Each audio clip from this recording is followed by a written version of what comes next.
Merde, je me suis réveillé ce matin avec mon putain de réveil qui a sonné à 6h18. 6h18, parce que ça me laisse pile le temps de me préparer le matin en prenant compte que je passe 25 minutes aux toilettes.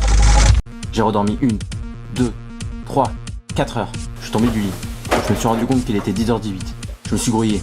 J'ai pissé à côté de la cuvette. Oh putain! Et j'ai été bouffé. Je suis arrivé dans la cuisine et là il y avait rien. Putain, y'a rien! Pas de café, pas de céréales, pas de pain. J'ai regardé dans le frigo, il y avait de la confiture. C'était de la cerise. Je déteste la cerise. Le seul truc possible à manger dans mon frigo, c'était des cornichons. J'avais pas le choix, j'avais trop faim. J'ai pas le choix, j'ai trop faim. Je vais dans ma douche et je me rends compte que je me suis lavé hier soir et que ça sert à rien de se laver ce matin.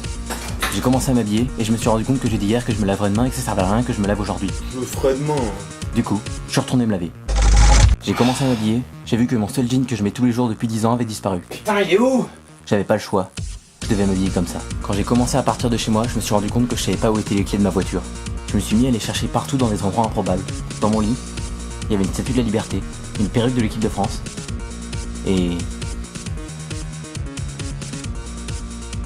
un jouet. Je me suis rendu compte qu'en fait j'avais pas de voiture mais un scooter. J'étais enfin sur le point de partir et là j'ai vu qu'il y avait un papier par terre. Il y avait écrit « Sans tes allocs, t'es rien ». C'est là que j'ai compris la raison pour laquelle je n'avais rien à manger chez moi. Merde, je suis un gros lard.